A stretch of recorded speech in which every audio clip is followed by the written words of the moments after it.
Bienvenidos al podcast número 31. Bienvenidos al nuevo podcast de Black Mango. Hoy vamos a hablar sobre un tema que nos habéis pedido muchísimo, mitología egipcia. Y vamos a tratar temas tan interesantes como rituales, dioses, leyendas y muchas cosas más. Para este episodio contamos con la colaboración de Airbnb y ya que vamos a hablar sobre mitología egipcia, os vamos a dar nuestras recomendaciones y nuestros consejos sobre cómo hicimos nosotros en nuestro viaje a Egipto. Aunque a nosotros nos encanta viajar sin planes, mochila en mano y a la aventura, en cuestión de alojamiento siempre lo solemos tener claro. En Giza teníamos claro lo que queríamos. Buscábamos un lugar en el que compartir espacio común, con cocina y con sala de estar. El problema es que ningún hotel nos ofrecía esto. Entonces llegamos a la conclusión de que Airbnb era la solución. Y acertamos de pleno, porque nos permitió conseguir el apartamento que queríamos para vivir Giza al 100%, con buena localización y con todas las necesidades. Nuestro consejo es que si eres de los nuestros y quieres disfrutar de tus viajes con amigos, píllate un Airbnb. Y ahora vamos a lo que interesa, vamos al meollo del asunto. Vamos a hablar de la mitología egipcia, voy a haceros una pequeña sinopsis para que entendáis que esta mitología... Mira, para empezar ya hemos tratado muchas mitologías en el podcast, ¿no? Hemos tratado nórdica, griega, japonesa... La mitología, al fin y al cabo, son historias. Son un montón de historias, independientes, pero esta no. Estas sí, son un montón de historias, pero tiene una cosa muy curiosa, y es que si tú las juntas todas por orden cronológica, tienes una historia completa. Tienes un viaje. Un viaje. Tienes un viaje. Lo que pasa es que este viaje está lleno de envidia, está lleno de codicia. Por momentos parece que estamos contando un cuento para niños incluso, pero por otra parte tenemos terror puro y duro, tenemos tristeza, tenemos pena. Estamos hablando de que estamos en un mundo que está corrupto. Está corrupto por una tiranía. O sea, quien gobierna en el mundo es el propio mal. Pero este mundo, o sea, este viaje, a pesar de que haya dicho un montón de cosas negativas, no va de nada de eso. Es un viaje que va de superación, se podría decir, que va como un poco de esperanza. O sea, este viaje cuenta la historia de una madre.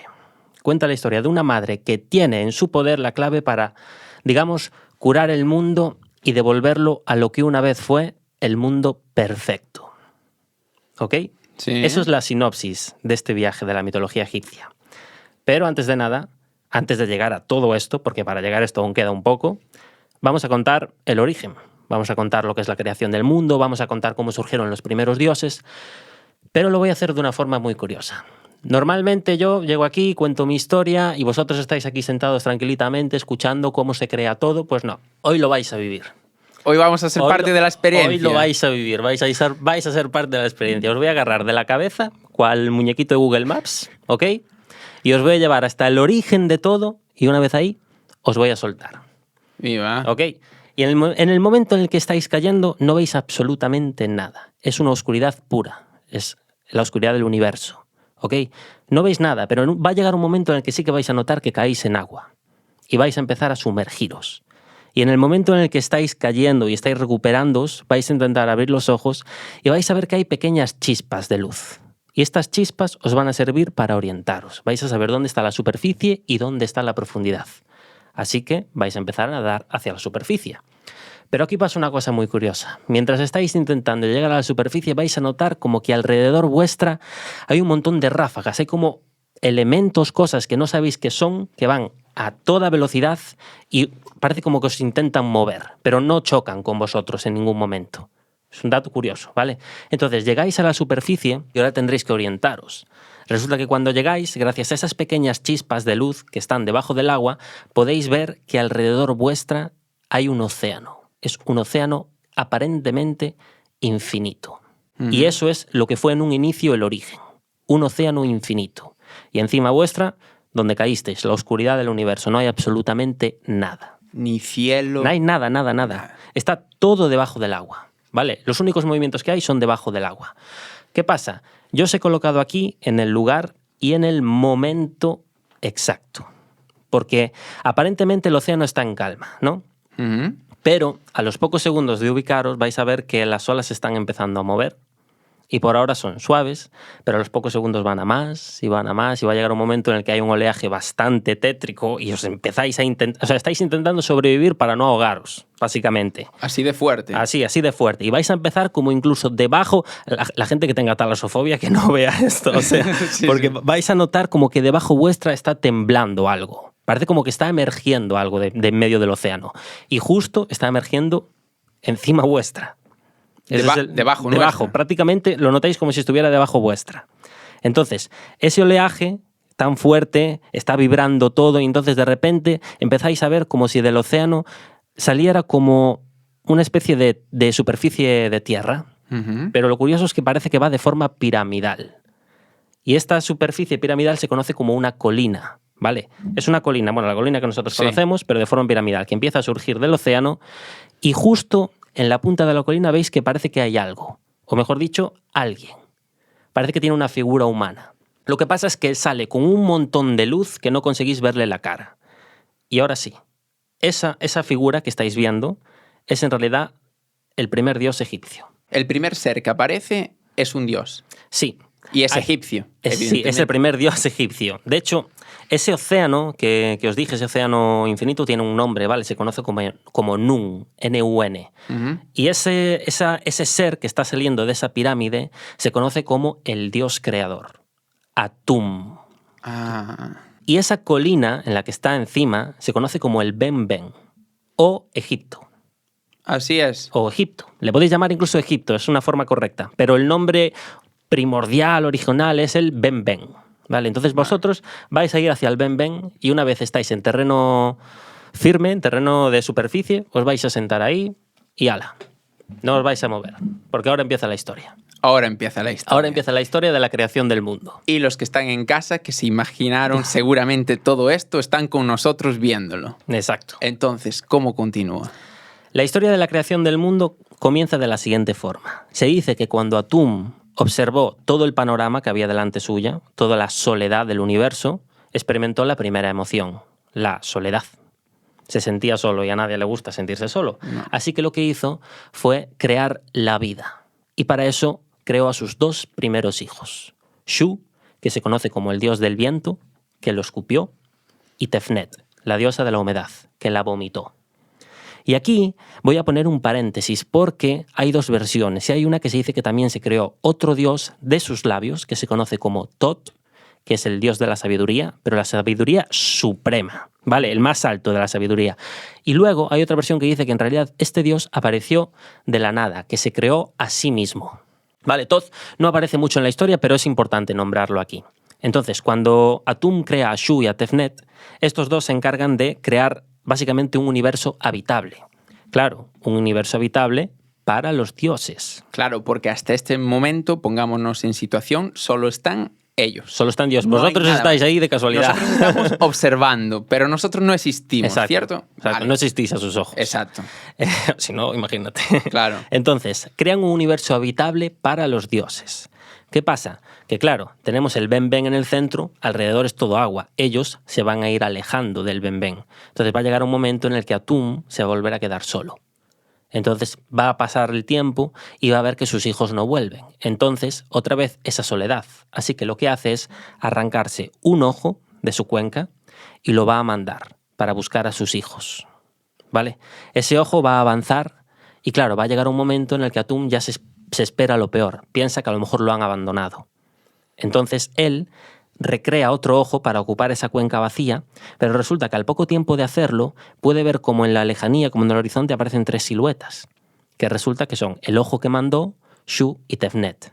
Eran sus hijos, habían vuelto, habían terminado de crear el universo. Y claro, en ese momento, cuando Atum los vio, experimentó una nueva emoción, la alegría. Entonces empezó a llorar, le empezaron a caer un montón de lágrimas de los ojos que a entrar en contacto con el Ben-Ben crearon a los humanos. Así nacimos nosotros. Así nacimos nosotros, de las lágrimas del primer dios. Ostras. Es curioso. Sí. Claro, el problema, porque ahora vienen los problemas. Hasta ahora era todo muy bonito. De momento es todo felicidad, todo alegría, no Exacto. ha pasado nada. Pero esto no va de felicidad y alegría, claro, como os tú dije al antes. inicio dijiste no sé qué. Por ahora está bien. Todos los problemas vendrán después, ¿vale? Cuando ya está todo formado. Hasta ahora es un poco tranquilo. Pero bueno, ahora empiezan a venir algunos problemas. El primero es que el Ben-Ben no es lo suficientemente grande como para todos los humanos que generó. Entonces, claro, cuando Shu y Tefnut llegaron, dijeron, bueno, tenemos nuevos hermanos. Entonces los guiaron. El problema es que cuando entraron en contacto con el agua, pues oye, se ahogaban. No sabían nadar. Los humanos. Claro. No sabíamos nadar, nos moríamos. Entonces Shu y Tefnut dijeron, hostia, hemos creado un universo que es habitable para nosotros, pero no para ellos. Entonces tenemos que hacer algo. Así que Shu y Tefnut se unen y dan lugar a 2 hijos. A Geb, la tierra, y Nut, el cielo. ¿Vale? Pero el problema es que Geb y Nut, digamos que se quieren mucho. Mucho y muy fuerte. ¿Vale? Entonces no paran. No paran. De hecho, se dice que cada estrella que hay en el cielo es un hijo de Geb y Nut. Para que os imaginéis. Que estos dos eran hermanos Sí, de hermanos. Aquí hay incesto. No, claro, pero ellos eran hermanos ya de hermanos. Vale, para que en casa vayan anotando esto. Exacto. Vale. Pues ese es el problema, que no paraban de tener hijos. Y esto a los ojos de Atum no le gustó. Dijo, no, hay que pararlos, los voy a castigar. Así que mandó a Shu, el viento, que los separara. Por tanto, la tierra quedó abajo y el cielo quedó arriba. Y el castigo que le puso fue que se podían ver para toda la eternidad, pero nunca se podrían tocar. De tal forma que el cielo y la tierra nunca se tocan. Claro. Entonces, la distancia que hay entre el cielo y la tierra se conoce como la atmósfera. ¿Vale? Pues ahí es cuando surgió la atmósfera. Pero a Nut le puso un castigo extra y le dijo, tú ya no vas a poder volver a tener hijos en los 360 días que dura el año. Y eso era justo la duración del día del calendario egipcio. En un inicio eran 360 días. El problema es que Nut ya estaba embarazada para cuando le puso el castigo. Entonces, claro, nunca podía tener a los hijos, pero ella quería que sobrevivieran. Entonces contacta con Tot, este dios que está por aquí apartado, y le dice, mira, me pasa esto, el problema es que necesito tiempo y es saber si tú me lo puedes conseguir. Entonces Tot llega a un pacto. Tot reta a... hay un dato que no dije, lo voy a decir ahora, ¿vale? Y es que, ¿os acordáis de este ojo que vino? El ojo que había mandado. Sí. Vale, este ojo hay un problema con él, y es que aquí surge el primer movimiento de envidia. Este ojo se enfada con Atum porque él había creado un ojo nuevo. O sea, ese ojo esperaba volver a donde le pertenecía, pero claro, sintió envidia por él. Entonces, lo que hizo Atum fue recompensarlo colocándolo encima de su cabeza, de tal forma que fuera el ojo que más brilla de todo el universo. El sol. El sol. Y el otro ojo sería la luna. Y ahora viene el dato. Tot contacta con la luna, ¿vale? Porque hay un dilema muy raro, y es que básicamente estos 2 ojos, imaginaos que son independientes, ¿vale? Para que lo entendáis bien. De hecho, la luna también se representa como un dios, tiene un nombre.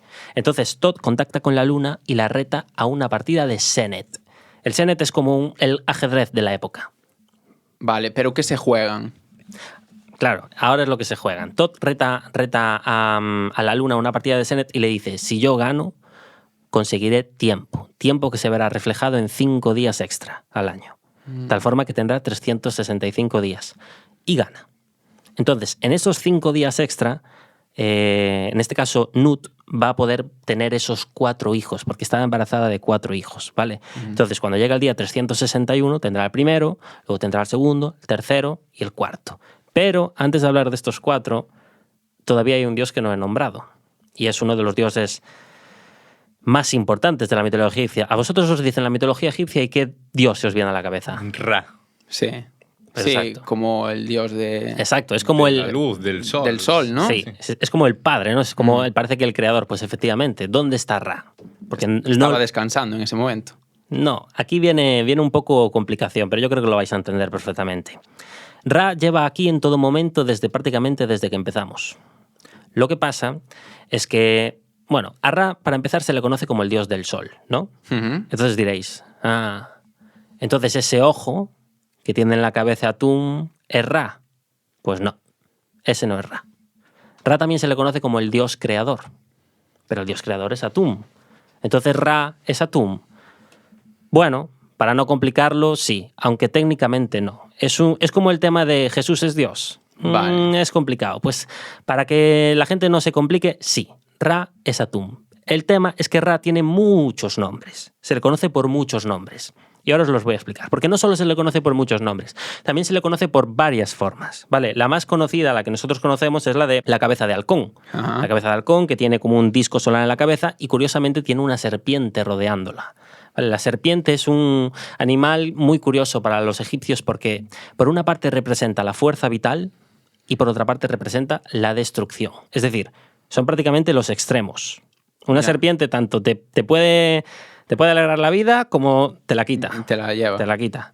Entonces, claro, está envuelto por una serpiente. Luego hablaremos el tema de las serpientes porque también son curiosas. El tema es que, bueno, esta es la primera forma de Ra, ¿no? Esa cabeza de halcón, vale. A este dios también se le conoce como el dios del sol del mediodía. ¿Por qué del mediodía? Voy a seguir hablando. Vale. Hay otra versión, hay otra forma en la que es básicamente la misma forma, es decir, este cuerpo humano de hombre, pero en vez de ser cabeza de halcón, es cabeza de escarabajo. Y se le conoce como Kepri, o el dios del sol de la mañana. Y luego está Atum, que en realidad tiene forma humana, es un humano prácticamente, tiene cabeza humana, ¿vale? Ah, sí. Sí, tiene cabeza humana. Lo que pasa es que en los jeroglíficos se le ve representado, aquí hay que contar un poco de historia, porque se le ve representado como una corona, que en realidad es la unión de las dos coronas del Alto y del Bajo Egipto, que es cuando llega el rey Menes, los une, ¿vale? Porque al principio estaban separados, entonces la representación de la unión de los dos Egiptos se ve con una corona, y esa es la que lleva Atum en su cabeza, ¿vale? Y Atum se lo conoce como el dios del sol de la tarde. O sea que Ra tiene tres funciones. Por la mañana es uno, por el mediodía es otro y por la tarde es otro. Kepri, Ra, Atum. Que en el fondo sí que son el mismo. En el fondo son Pero el mismo. se le conocen. Sí, Vale. vale. Distintas formas porque es distinto. El Sí, momento. pero aún hay un nombre más. Bueno, en sí hay otros nombres. Ta también se le conoce como Ptah, ¿vale? Ajá. Y después hay otro muy curioso que igual os suena, y es que resulta que en un momento de la historia de Egipto, Tebas, lo que es Luxor actualmente, pilló mucho impacto en Egipto. Y resulta que Tebas iba a contracorriente de todos. Tebas había inventado un dios, que era Amón, que era el dios del viento, y era el dios protector de Tebas. Claro, Tebas tenía mucha importancia, entonces querían que su dios se incorporara en la mitología egipcia. Entonces dijeron, pues hay que meterlo con calzador. Pero claro, su dios es el más importante, por tanto tiene que estar a la altura del dios más importante de los otros, que es Ra. Entonces dijeron, pues nada, la fusión de Dragon Ball. Ra y Amón. Y sale Amon-Ra. Claro, por eso está Amon-Ra. Exactamente. Hola. Y menos mal, también te digo una cosa, menos mal que eligieron ese nombre. Porque si llegase al revés, tendríamos al dios Ramón aquí, ¿eh? Es verdad. Es verdad. Entonces, ahora que estamos hablando de Ra, voy a contaros por qué Ra es el dios más importante de toda la mitología egipcia. Porque tiene el trabajo más complicado, ¿vale? Y es que resulta que Ra tiene varias funciones. Una de ellas es la de, básicamente, viajar por todo el cielo, por todo Nut, para vigilar a los humanos y a los dioses, ¿vale? Para que no haya problemas, que los va a haber, básicamente, porque si no, no habría historia. Claro, evidentemente. Los va a haber. Entonces, cuando termina su viaje, ¿vale? Sale desde el inicio del océano, el este, y termina en el final de Nun, que es el oeste, ¿no? Básicamente el viaje del sol. Cuando llega al final, no descansa. El tío ahora se va a otro mundo, el mundo que hay debajo de los vivos, que es, bueno, el mundo de los muertos. Vamos a dejarlo ahí.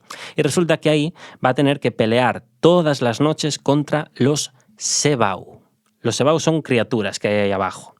Y hay una que manda, que es Apophis, que es la gran serpiente. El extremo, la destrucción. Vale. Y va a tener que pelearse con Apophis todas las noches porque Apophis tiene como objetivo comerse el mundo de los vivos. Entonces tiene que protegerla. Tiene que proteger a sus hijos de Apophis. El tema es que ya os voy a ir adelantando que esto se va a repetir todos los días y aunque los dioses son inmortales, nunca, o sea, no pueden morir de viejos, sí que se cansan. Y el tema es que Ra nunca para. Y va a llegar un momento en el que digamos que Ra se va a hacer viejo. Ya no va a necesitar una pausa. ¿Vale? Pero antes de llegar ahí, hay mucho camino que recorrer. Bien, ¿vale? bien, me está gustando, me está gustando. Ahora sí que sí, nos vamos a lo que le interesa a la gente. Vamos a hablar de esos 4 niños que tenía Nut en la barriga, ¿no? Vamos a hablar de el primero, que nace el día 361, que se conoce como Osiris. Después vamos a hablar del segundo, Set. Vamos a hablar de Isis y vamos a hablar de Neftis. De estos 4, mira, os lo voy a presentar ya. Osiris, ¿vale? Es el dios de la fertilidad y el de la eternidad. O sea, aparece representado con piel verde y, curiosamente, aparece representado con vendas, que eso tiene algo que ver en la historia, que ya lo contaremos después. Después está Set, que nació el segundo día, y a Set, para empezar, se le cataloga el color rojo, que es el color de la venganza, en este caso. Y es un dios, básicamente, que tiene cabeza de perro o incluso a veces se le representa con cabeza de cocodrilo. Y Set es el dios de las tormentas y del desierto. ¿Vale? Luego estará Isis, pero lo curioso de Isis es que es igualita a Neftis. O sea, si tú ves un jeroglífico de la representación de Isis, dices o es Isis o es Neftis. Son prácticamente iguales. ¿Y cómo las distingues? Buena pregunta. Tienes que conocerte el momento, lo que está simbolizando ese jeroglífico, Vale. si está contando una historia. Porque son prácticamente iguales. Son prácticamente Vale. iguales. E Isis se le conoce, ojo a esto, como la Gran Madre. ¿Por qué la Gran Madre? Ya te darás de cuenta a lo Pero- mejor cuando estés editando el podcast. Claro, porque la Gran Madre sería su madre. Ya, bueno, te voy a hacer una pista. Yo al principio de este podcast he dicho un pequeño detalle de lo que iba este viaje. Sí. Vale, ya está. Ahí lo Pero dejamos. es la Gran Madre. Vale. Vale. Y a mí, vale, ya os digo que Isis es mi favorita. Isis es la protagonista de este viaje. Vale, ya te Vale. lo digo. De hecho, hablé de una madre. Ajá. Por eso, la Gran Madre. O sea, tiene que ver por eso. Que lo aclararás en... Sí, ahora vais a ver Vale, por qué vale. es la más importante, Vale, por qué vale. es la protagonista de este viaje. Y luego está Neftis, ¿vale? Neftis se dice que... Neftis es muy desconocida, no se sabe mucho de ella. Lo único que se sabe es que es la diosa de la oscuridad y de la noche. Nada más. Sí, incluso el nombre, ¿sabes? Los otros son como... No es muy conocida, ¿no? No es No. muy conocida, ¿no? Pues sí, Neftis es la diosa de la oscuridad y de la noche. Y ahora, de estos 4, el que, digamos, el más justo, el más considerado, el más responsable, el que básicamente tiene mejor corazón, es Osiris. Entonces es a Osiris al que se le va a poner el trabajo más duro, el trabajo más grande, el mayor poder, que es el de gobernar el mundo de los hombres. ¿Vale? Este tío lo va a crear todo. Básicamente es el gestor. Voy a colocar un árbol aquí, voy a hacer que esta tierra sea donde construyáis vuestras casas, voy a mover el río Nilo y voy a crear un afluente para que pase por aquí, os enseñe cómo es la cosecha, os voy a ayudar a sobrevivir, os voy a traer la escritura, os voy a traer la música, el vino, la cerveza. Todo lo traían los dioses. Sí, básicamente les enseñó a crear todo eso con cómo se creó todo. Es decir, lo que podían encontrar en la naturaleza, pues Osiris, en este caso, les enseñaría para qué sirve, Vale. para que pudieran sobrevivir. Sí, o sea que los humanos no valíamos para nada. A ver, no se habla mucho de los humanos, la Vale, verdad. vale. Perfecto. En esta historia los humanos no se tocan, Vale, básicamente. Están en tercero, cuarto, quinto plano. O sea, el tema es que Osiris iba a contraer matrimonio con Isis, ¿vale? Por tanto, Osiris e Isis iban a gobernar el mundo de los hombres, iban a escuchar todas las necesidades de los humanos, ayudarlos, si había fiestas iban a apuntar. O sea, para que quede claro, Osiris tenía la vida perfecta, o mejor dicho, había creado el mundo perfecto. ¿Vale? Entonces, como os dije antes, este viaje va de envidia, de codicia. Sobre todo para aquellos que tienen un trabajo muy, muy aburrido, como es vigilar el desierto, donde absolutamente nunca pasa nada. Se dice que hay gusanos y tal, pero poco más. O sea, no pasa nada, no hay movimiento, no es el mundo de los hombres. ¿Y quién es este? Es Set. Set es el dios del desierto, el de las tormentas y el desierto, es el que se encarga del desierto. Entonces Set empieza a idear un plan para básicamente gobernar todo lo que creó Osiris. Y claro, el plan que él crea, digamos que a medida que pasa el tiempo, Osiris normalmente solía abandonar un poco su hogar para expandir terreno de Egipto, ¿vale? Aquí ya tenemos que dejarnos un poco de lado la fantasía y hablar un poco de historia, porque Egipto tiene una gran expansión en todo lo que es África, Sí. la parte occidental. Entonces, pues aquí se ve reflejado con que Osiris iba afuera y expandía territorio. Entonces, cuando volvía, pues Set pensó en hacerle una fiesta de bienvenida. Pero no sin antes, digamos que, para que lo entendáis bien la historia, no a todo el mundo le cae bien Osiris. O sea, no puede llover nunca para todos. Entonces siempre hay una pequeña minoría que va en contra de Osiris. Y Set se aprovechó de esta minoría. Vale. Y eso que dijiste que Osiris, bueno, hizo todo de lo que Claro. estaba en su mano para hacerlo bien. Claro, claro. ¿no? Sí, sí, sí. Vale. Pero después los humanos somos como somos. Es verdad. Somos el peor enemigo que tenemos. Sí, el sí, la propio verdad, humano. somos una calaña. Pero Entonces, no puede llover para todos. Entonces, básicamente aquella gente que iba un poco en contra de Osiris se quedó con el lado de Set. Set les vendió la moto. Entonces, esos esbirros de Set les dijo que antes de que Osiris se fuera, tenían que encargarse de medirlo. Tenían que conseguir las medidas de Osiris, ancho por alto, ¿vale? Y lo consiguieron.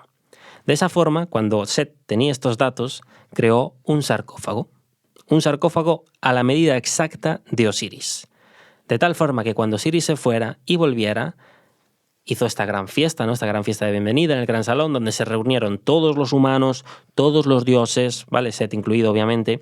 Y una vez Osiris se sentó en su trono al lado de Isis, Set básicamente se colocó en el centro del salón y dijo: señores, señala a los esbirros y dice: que pase, que entre la sorpresa. Entonces traen aquí básicamente este objeto tapado con una tela para todos, y cuando lo tienen al lado, desvela, y lo que se puede ver es básicamente el sarcófago más bonito que se ha visto en la vida. Un sarcófago lleno de oro, o sea, bañado en oro.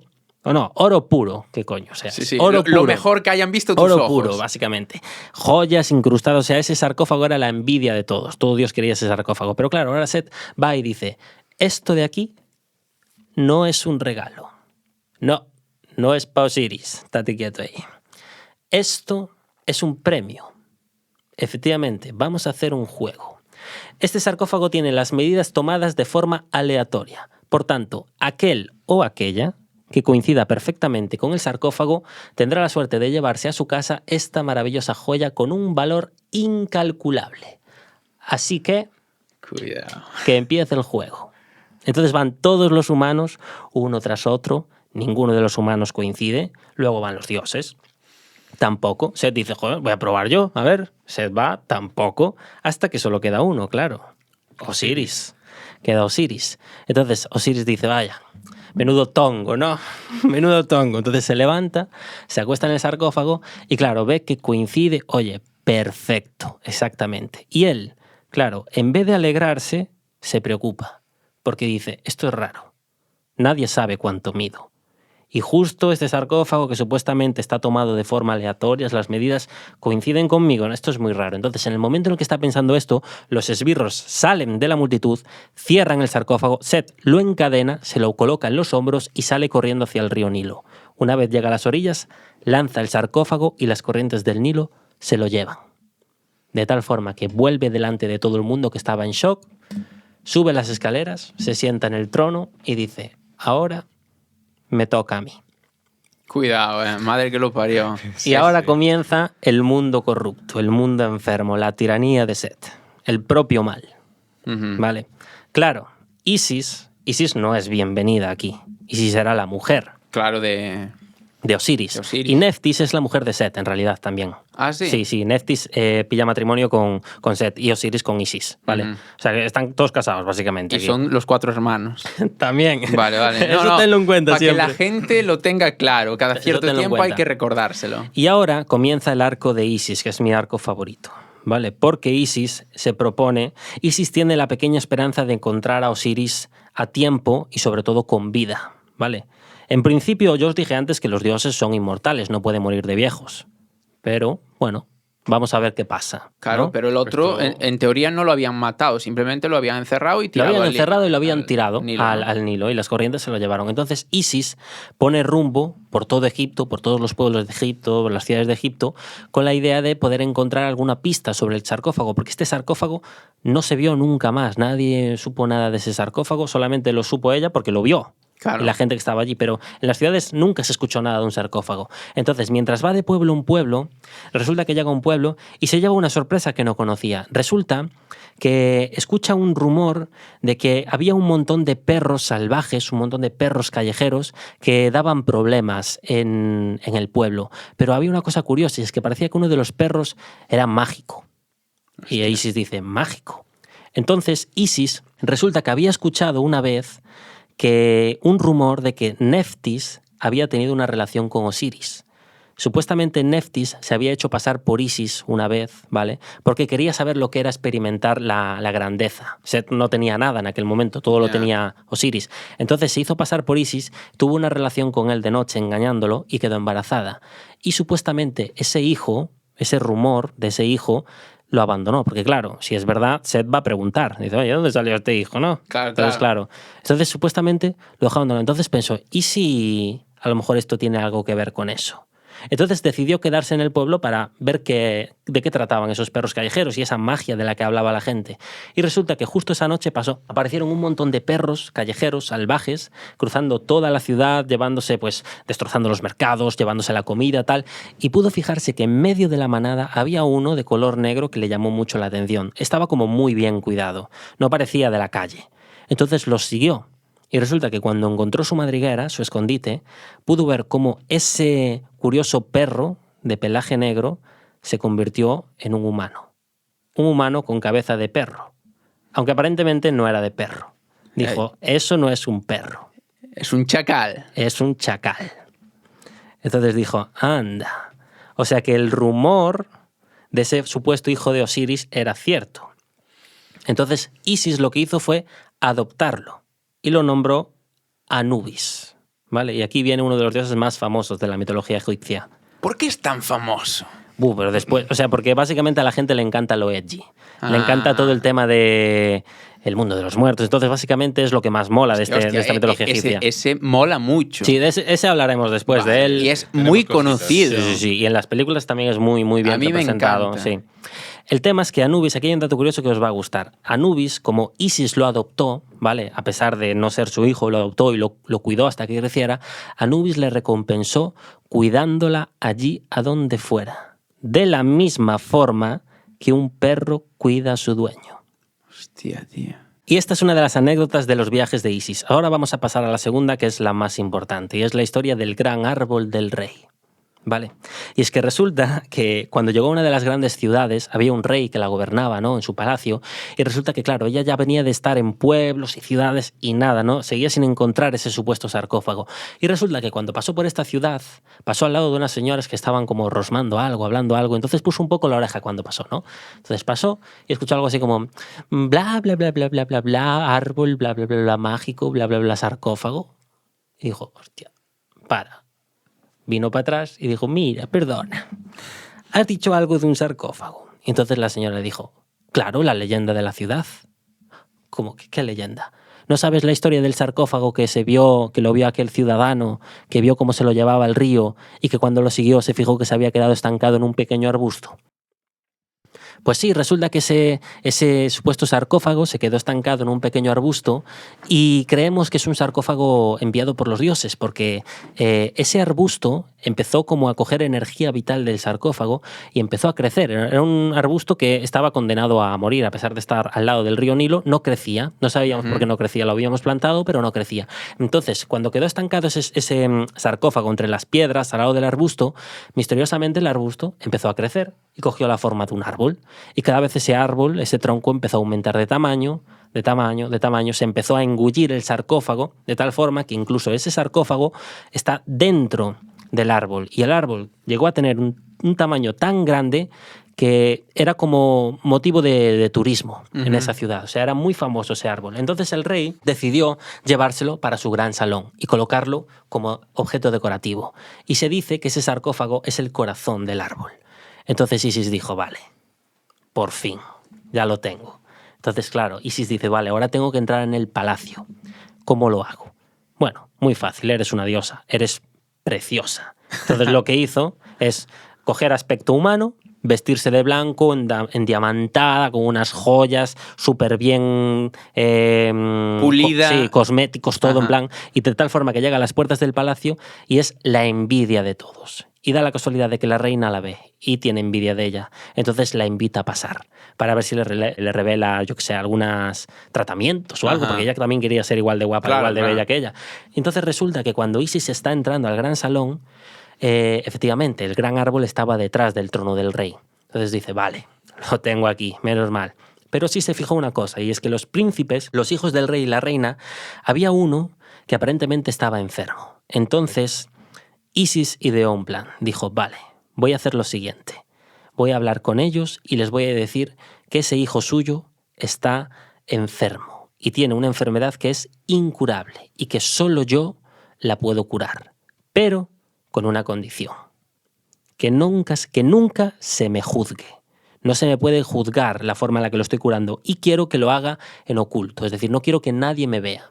Entonces la reina acepta, dice, bueno, ¿por qué no? Y le dejan una de las salas del palacio. Y resulta que Isis lo que hace con ese niño, ahora vais a ver por qué nadie quiere que le vea, prende una hoguera, ¿vale? Hay fuego y coloca al niño en el fuego, dentro del fuego. Ella se convierte en una golondrina y empieza a volar alrededor del niño susurrando como unos cánticos que formaban parte de un ritual. Resulta que el fuego significaba lo que es la pureza, le iba a quitar pues todos los males. Ujú. Ese ritual era para volverte inmortal. O sea, Isis estaba volviendo a ese niño inmortal solo para poder conseguir de alguna forma llegar al tronco. El tema es que a medida que pasaban los días, la reina, la madre del niño, empezó a ver que el niño cada vez tenía mejor humor. Estaba más alegre, más contento, más activo. Entonces hubo un día que los siguió. Quería saber qué métodos utilizaba. Y resulta que cuando los siguió, vio el espectáculo de una hoguera, su niño dentro y un pájaro dando vueltas. Claro, la mujer fue corriendo, apagó el fuego y sacó el niño de la hoguera. De tal forma que después ese pájaro se convirtió en la mujer que había visto y le dijo, me has juzgado, has roto la promesa. Entonces en ese momento la reina se da cuenta de que no estaba delante de una mujer cualquiera, estaba delante de una diosa. Así que le dijo, como recompensa, como perdón, voy a dejar que te lleves cualquier cosa del palacio. E Isis dijo, el árbol. Pero vamos, o sea, de Es que una. parece todo al dedillo, Claro, claro, qué bien o sea. le sale. Entonces pilla el árbol y lo que hace es, básicamente allí, lo que hace es romper el tronco y sacar el sarcófago de dentro. Ya no quería el árbol, quería el sarcófago, de tal forma que después ese árbol lo dejó allí. Entonces, dentro del gran salón, movió el ataúd, lo rompió las cadenas, lo abrió, todavía con la pequeña esperanza de que su marido estuviera vivo, de que Osiris estuviera vivo, pero cuando abrió el sarcófago, estaba el cuerpo de Osiris. Osiris estaba muerto. Hostia. Entonces, aquí hay una escena que se dice que los llantos que salieron de Isis al ver a su marido muerto daban tanta pena a la gente que la estaba viendo que uno de los príncipes murió de tristeza viendo el espectáculo, básicamente. Murió de pena. Entonces Isis en ese momento dijo, vale, no me voy a rendir. Tengo que volver a mi hogar, donde está Set gobernando, que no me vea, e intentar encontrar algún ritual para revivirlo. Entonces se lleva a Osiris y lo esconde cerca del hogar, cerca de donde está Set, en unos arbustos, ¿no? A las orillas del Nilo.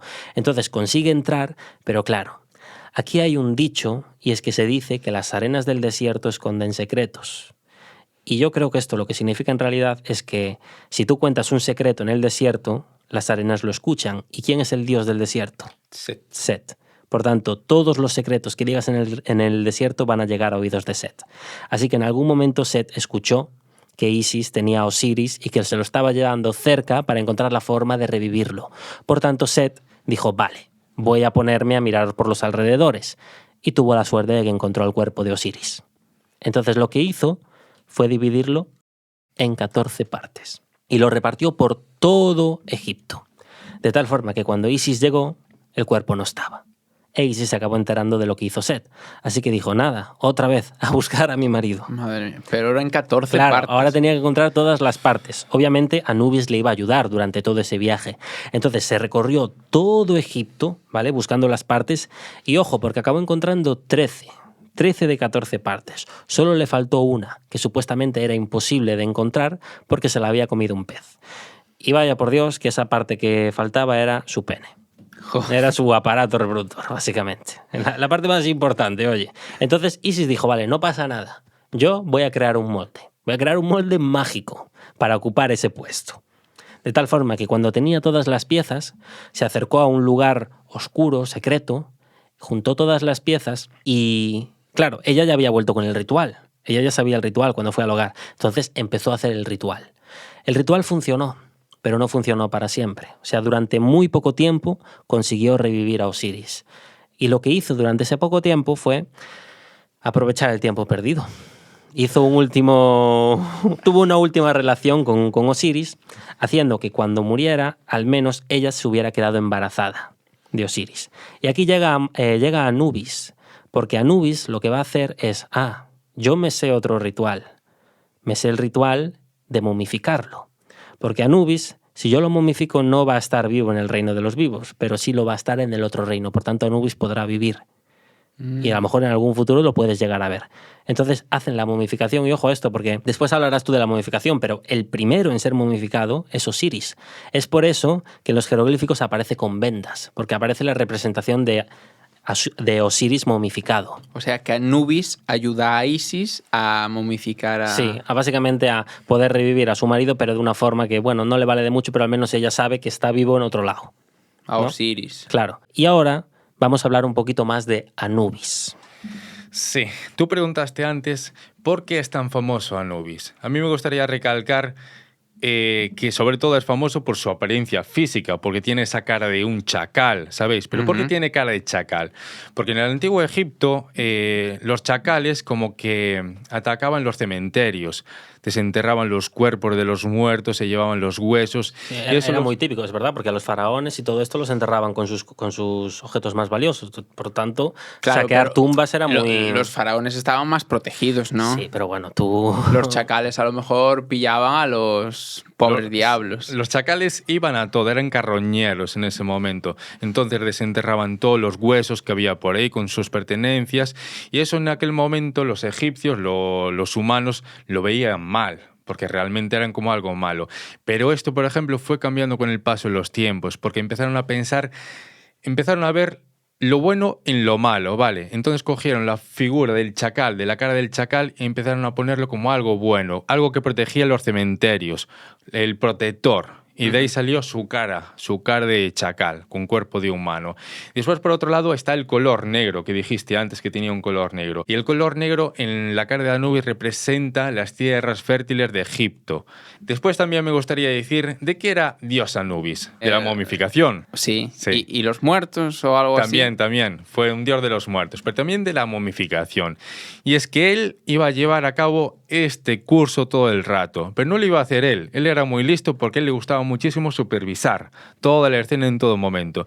Y de hecho tenía 2 sacerdotes que iban a estar con él todo el rato, quienes iban a hacer este proceso. Además, de forma curiosa, porque los sacerdotes tenían 2 caras de chacales, también, como si fueran el propio Anubis. Así que este proceso de momificación lo hacían para preservar el cuerpo en el más allá, porque era necesario tener el cuerpo intacto para poder vivir en el inframundo, que de eso vamos a hablar después porque es muy interesante, el inframundo egipcio. Y por otro lado, también momificaban porque pensaban que el alma se encontraba dentro del cuerpo, y si el cuerpo desaparecía, el alma desaparecería y game over, se acaba la historia. Vale, no habría nada más. ¿En qué consistía este proceso de la momificación? Porque es un proceso bastante curioso. Y es que para empezar, bueno, una persona muere, lo limpian, lo ponen tumbado y van a coger un gancho alargado de hierro y se lo van a meter por la nariz. Es bastante desagradable, ¿eh? Te van a romper aquí un huesito, llegan al cerebro y empezaban a hacerlo trizas. Sacaban el cerebro hacia afuera y el cerebro realmente lo tiraban. No lo querían para nada porque no lo veían como algo bueno.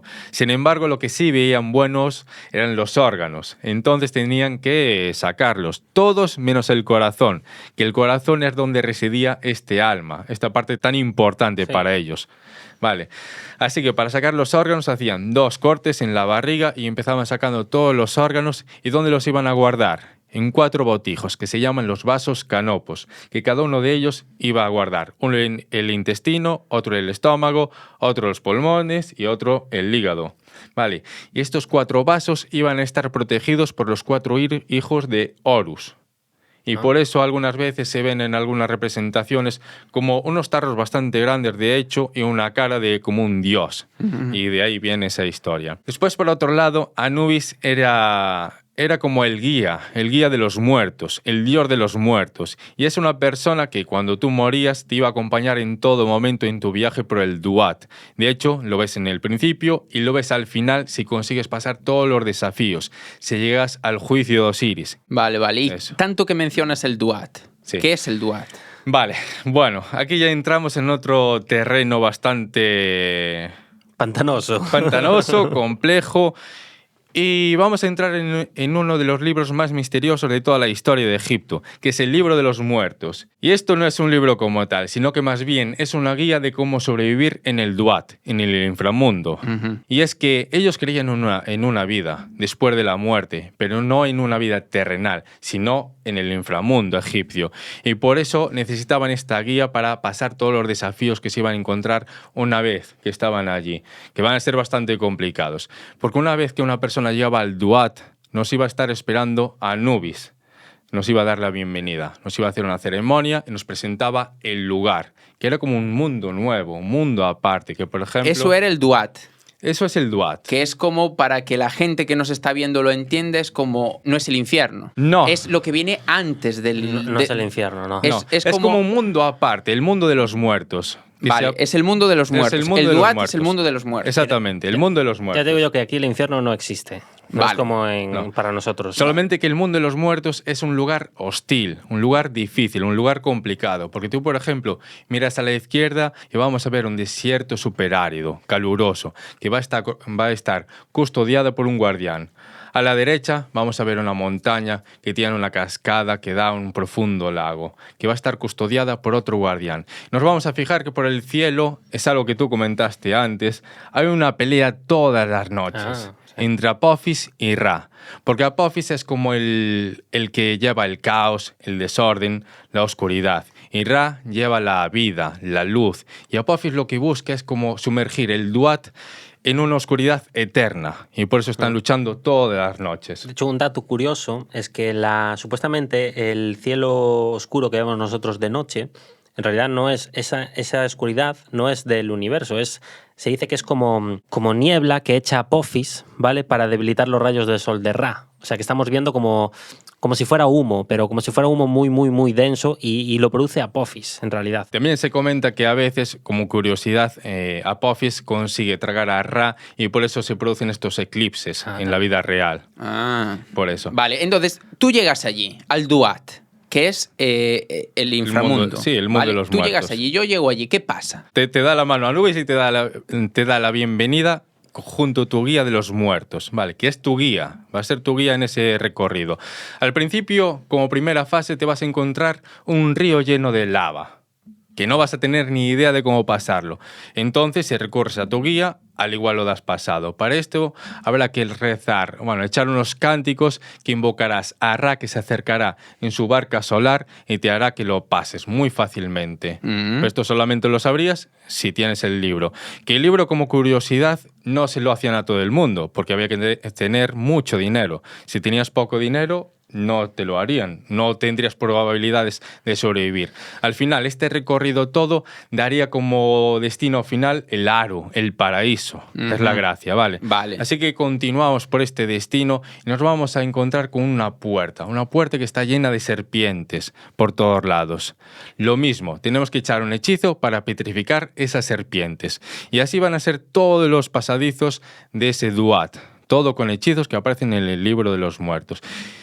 Y nos vamos acercando al final del Duat, que esto es muy curioso. Y hay un juicio que es el juicio más famoso de toda la historia, el juicio de Osiris. Así que Anubis nos va a dar su mano, nos acerca y nos hace entrar en la sala de las dos verdades. Y esto va a ser un paisaje como el que nunca antes hemos visto, porque por un lado va a estar Osiris, que va a ser el juez de este juicio final. Por otro lado va a estar Thoth, el dios del conocimiento, que va a estar registrando todo lo que ahí pase. Por otro lado, Anubis, que Anubis básicamente nos va a vigilar de que nadie nos tome el pelo. Va a supervisar de que todo lo que ocurre ahí esté correctamente escrito y guionizado. Por otro lado, va a estar Amit, que es una bestia que tiene una mandíbula de cocodrilo, cabeza de león, cuerpo de hipopótamo, y va a estar preparado para matarnos si no logramos pasar este juicio final. Y por otro lado, va a haber 42 dioses minoritarios, pero no menos importantes, porque ante cada uno de estos 42 dioses vamos a tener que hacer una confesión negativa, que básicamente, como curiosidad, es como los 10 mandamientos de la religión cristiana. Vamos a tener que ir uno por uno diciendo: yo no he matado, no he robado, no he mentido, así 42 veces. Pero claro, solamente lo sabremos si lo tenemos en nuestra guía, si no es muy complicado. Y esa sería la primera fase del juicio de Osiris. Y ahora llegamos a la fase más famosa de todas, que es la de la balanza de la verdad. Aquí se va a indicar si tu corazón es un corazón puro, un corazón noble y mereces de verdad pasar al aro, al paraíso. Así que por una parte Anubis va a estirar su mano, coge tu corazón y lo pone en un lado de la balanza.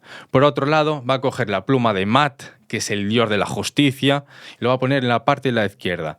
Si tu corazón es más ligero o pesa igual que la pluma de Mat, significa que tienes un corazón noble, un corazón puro, que mereces pasar a la siguiente fase. Si por en cambio tu corazón pesa más que la pluma, Amit te estará esperando. Y él está allí esperando. Te está esperando con para muy pegarte mala el leche. bocado, ¿no? Sí, vale, sí, vale. sí. Nosotros vamos a dar por hecho que tenemos la guía completa y conseguimos pasar este juicio.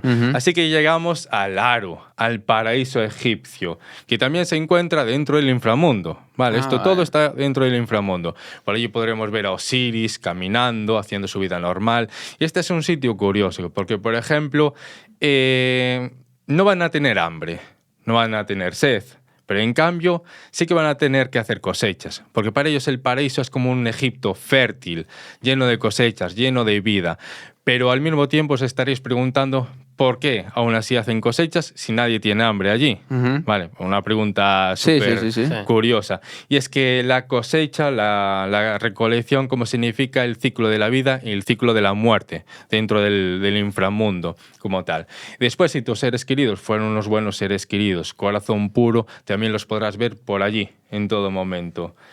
Y este básicamente sería el libro de los muertos. También antes, si te pierdes, por ejemplo, haciendo cualquiera de las fases, lo que te podía pasar es que te quedaras navegando por el inframundo sin sentido toda tu vida o que fueras mismamente devorado por alguna de las bestias. Vale, y yo tengo una pregunta. ¿Tú este libro de los muertos lo tienes que recibir mientras estás vivo para estudiarlo o te lo ponen cuando estás muerto?